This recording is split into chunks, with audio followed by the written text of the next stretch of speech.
이 친구의 퀄리티 같은 경우는 제가 분양을 했을 때 저는 이 친구도 똑같이 이 친구 같은 거는 이제 제 메인 수컷이라고 보시면 돼요. 이 친구의 이제 베이비는 추후에 제가 브리딩을 해서 분양을 할 계획이고요.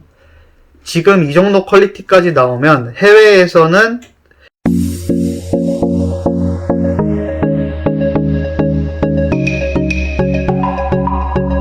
네, 이제 제가 얘들한테 먹이를 줄 거예요. 네, 오늘 제가 얘들한테 먹이 줄 거는 요 슈퍼미럼이라고 합니다. 아주 튼실하고 맛있어 보이죠? 그럼 제가 한번 왜 이러는 걸까요? 그럼 오늘 제가 핀셋 피딩으로 할 거예요. 핀셋 피딩 어떻게 하냐?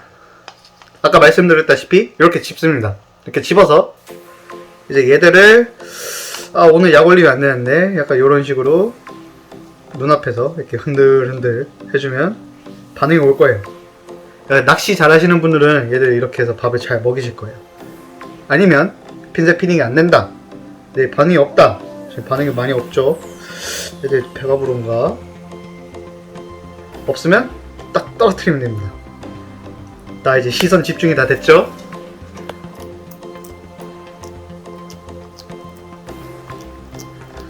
이제 한 마리가 먹기 시작했으니 다른 친구들도 먹을 거예요. 네, 여기서 돌아. 제가 약 올리는 게 아닙니다. 이거는 슈퍼미럼 혼자 도는 거예요.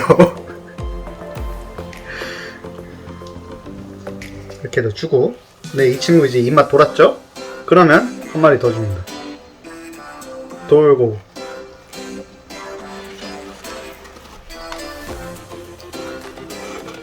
아주 잘 먹죠?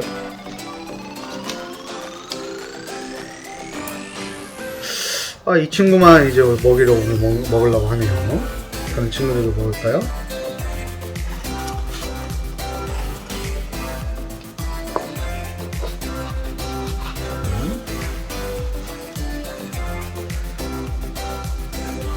이제 톡! 한 번 더 떨어뜨려줘.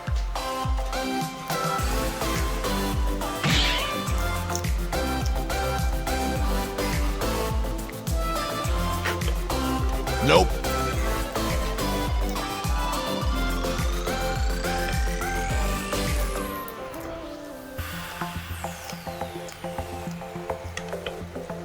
Nope.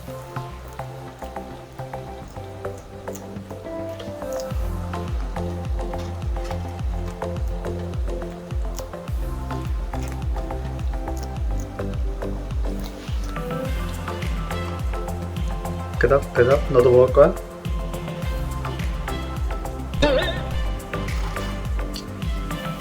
보여줄 것인가? 오케이. 네, 친구들은 이렇게 먹이를 먹이면 아주 좋아해요. 이렇게 하던가 이 친구 같은 잘 안 먹으면 그냥 사육장 같은데 저는 이런 걸 뿌려둬요. 뿌려두면 얘들이 알아서 밥을 먹습니다. 좀 친근감 있는 애들은 이렇게 점프도 하면서 아주 잘 받아먹죠. 이렇게 해도 안 먹는다? 그러면 먹이통을 앞에다 갖다 줍니다. 이렇게 눈앞에다 흔들흔들 해주면 이렇게 얘는 밥그릇에 와서 아예 그냥 먹네요.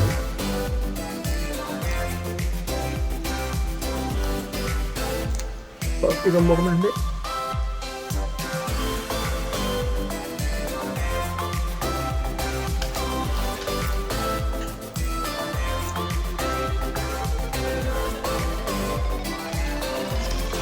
이 친구는 아예 먹이통 안으로까지 들어갔네요.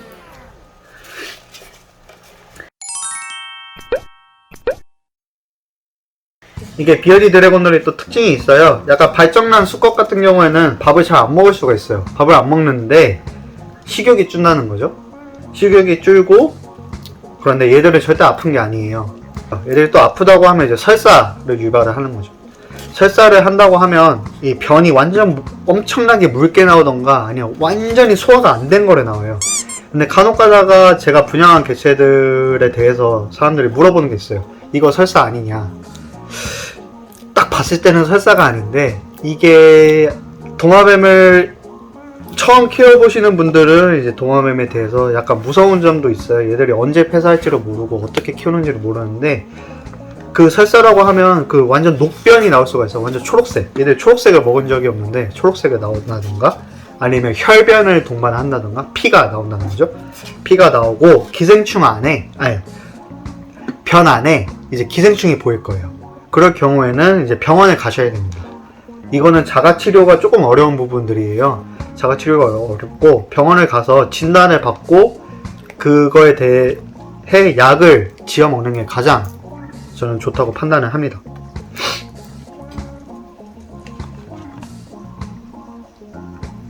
얘도 이제 배가 고픈 거군요.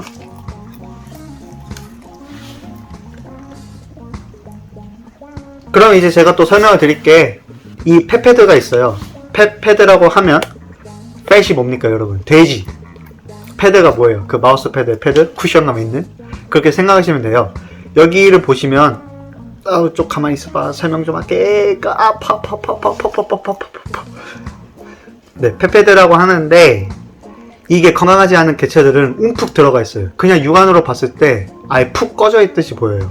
근데 이제 건강한 개체들은 그 완전 볼록볼록하게 튀어나와 있는 개체들이에요. 그래서 입양을 하실 때 그런 점을 유의하시면 되겠습니다. 그리고 건강 상태를 이렇게 해서 판단을 하실 수가 있어요. 자가로. 또 얘들한테 많이 발생하는 질병이 뭐냐고 하면 눈병이라고 할 수 있죠. 눈병인데 눈병은 엄청 잘 발생이 돼요. 눈병은 저는 자가치료를 추천하진 않는데, 왜냐면 병원 가서 맞는 약을 찾아서 이게 면봉으로 해서 직접 사육자가 이렇게 눈에 이렇게 발라줘야 되는 형식이라서, 네, 병원에 가셔서 어떻게 발라야 되는지 알아보시면 되고, 이거는 제가 집에 데리고 있는 개체들 중에 눈병 있는 애들이 없어서 네, 보여드릴 수가 없네요. 어떻게 하는지. 근데 제가 방식을 알려드리면, 눈병 같은 경우는 눈물이 나요. 갑자기 눈에서 눈물이 나고 눈을 계속 감고 있고 눈을 아예 뜨지도 못하고 여기가 한쪽 눈만 계속 감고 있어요. 감고 있고 여기에 뭐 약간 눈곱처럼 이렇게 생길 수가 있어요. 근데 이거에 발생되는 원인이 뭐냐라고 하시면 사육 환경이에요. 사육 환경이 엄청 안 좋거나, 그리고 주기적으로 청소를 안 하면 안에 먼지가 쌓이죠. 근데 먼지가 쌓이는데 이제 비어디들이 하루 종일 뭐 하니까 뛰어다니죠. 뛰어다니던가 아니면 은신처에 있던가, 그러면 이제 그 먼지들이 있는데, 이제 저희가 사육장에서 키우다 보니 이 먼지들이 밖으로 나갈 구멍이 한정적이에요. 그래서 그게 이제 비어디 눈에 들어가면 눈병이 발생될 수 있고요. 또 한 가지는 바닥재 선택 유무에 따라서 다른 것 같아요. 저는 이제 바닥재를 펠렛이라고 하는 거를 쓰는데요. 펠렛은 냄새도 잡아주고 얘들이 이제 뛰어놀아도 먼지가 잘 안 나는 제품이에요. 근데 펠렛이 만약에 분해가 될 수가 있어요. 분해가 되는 거는 얘들이 똥을 싸면 그 펠렛이 물을 흡수를 해서 분해하는 형식이에요. 그렇게 되면 이제 저는 그 펠렛을 갈아줍니다. 펠렛 갈아주는 주기는 한 달 되고요. 네. 근데 이제 사막 모래 같은 거를 또 사용하시는 분들이 있어요. 모래 같은 경우는 얘들이 뛰어다니면 먼지가 많고 그런데, 모래를 쓰실 거면 저는 세척 후에 그 먼지를 다 빼시고 사용하시는 걸 추천을 해요. 그리고 제가 깜빡한 것이 있어요. 이제 제일 중요한 얘들 등에 대해서 설명을 못 드렸어요. 이 친구 같은 경우는 레더백이에요. 레더가 영어로는 가죽이라고 하죠. 이 등을 만져보시면 이 가시가 비어디 특성에 맞지 않게 가시가 적어요. 가시가 적고 등의 촉감이 가죽을 만지는 느낌이 나요. 그런데 이 레더 애들도 이 사이드에 가시가 있습니다. 이런 애들을 이제 레더백이라고 부르고요.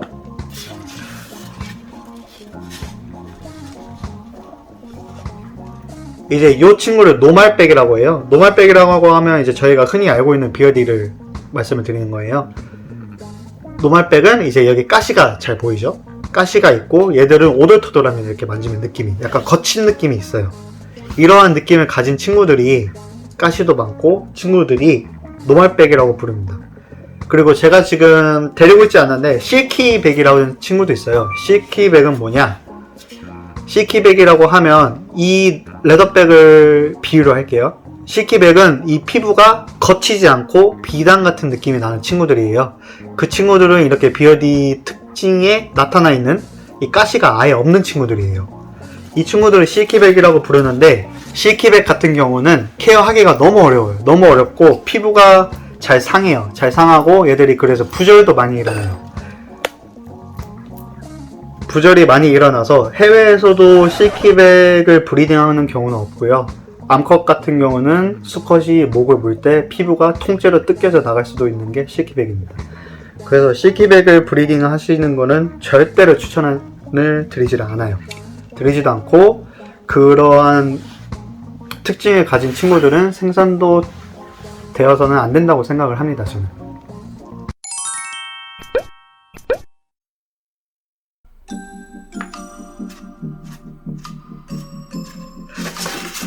싸우지 마, 싸우지 마.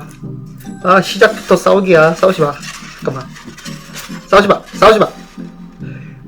근데 제가 저번 주에 얘들 분양가가 어떻게 형성되어 있는지 말씀을 드리려고 했는데, 제가 그거를 깜빡했어요. 설명을 너무 많이 덧붙이는 바람에 그 내용을 아예 깜빡을 해서 이제 급하게 제가 지금 데리고 있는 3마리 이렇게 비교할 수 있게 데리고 와서 얘들 분양가가 어떻게 형성이 되는지 말씀을 드리려고 해요. 일단 이 3마리 개체들은 전부 다 수입 개체예요. 유럽의 수입 개체여서 제가 분양가를 측정을 하는 거는 얘들의 퀄리티, 그리고 얘들 분양가, 이제 해외 분양가를 말하는 거죠. 해외 분양가에 하고, 이제 수입에서 들어올 때 얘도 shipping비가 또 들어가요. 그 shipping비 플러스 또 관세, 세금을 내야 되죠. 그 세금 18.8%를 이제 계산을 해서 제가 분양가를 최대한 저렴하게 매기고 있어요. 지금 이런 개체 같은 경우에는 브리더의 홀드백 개체여서 저는 이제 분양을 안 하는 친구예요. 근데 굳이 이 친구의 분양가를 얘기하자면, 얘가 탈피를 하고 있어서 잘 안 보일 텐데 이 머리 부분이 얘는 빨간색으로 꽉 차고, 제일 중요한 턱도 빨간색으로, 흰색이구나. 얘는 이제 턱이 빨간색으로 원래 다 되어 있습니다. 근데 이제 탈피 중이라서 차고, 이게 이 빨간색이 이 배 어디까지 내려오는지, 그게 제일 중요합니다. 코랄 레드는 제일 중요하고, 이 몸에서도 얼마나 빨간지, 애들 보시면 얘들은 이제 주황색으로 거의 나타나시고, 얘는 이제 완전 붉은색일 거예요. 이거에 따라서 이제 가격이 같은 배에서 나와도 천차만별이에요. 이 친구의 퀄리티 같은 경우는 제가 분양을 했을 때 저는 60만원으로 매겼어요. 왜 60만원으로 매겼냐? 아까 말씀드렸다시피 얘들 분양가, 해외 분양가 플러스 관세 플러스 shipping비로 해서 이제 제가 그렇게 측정을 한 거고, 얘는 수컷입니다, 참고로. 그리고 이 친구도 똑같이 60만원으로 측정을 했어요. 근데 지금 딱 보시면 얘가 퀄리티가 더 좋을 거예요, 이 친구보다. 같은 주황색인데 왜 좋냐?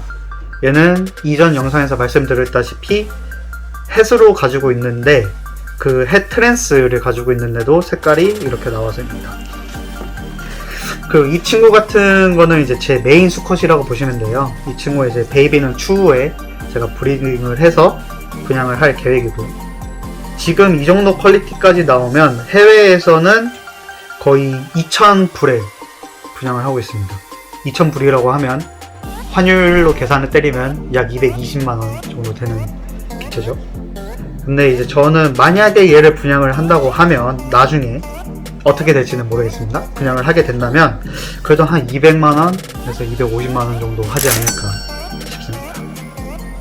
네, 오늘 제 영상이 여러분들에게 도움이 됐을지는 잘 모르겠어요. 이게 인터넷을 보면 다 나와 있는 정보고, 근데 실제로 보는 거와 이제 말로만 하는 거는 다르기 때문에 저는 이렇게 사진이랑 같이 해서 설명을 드린 거고요. 너희들 다 어디로 보는 거니?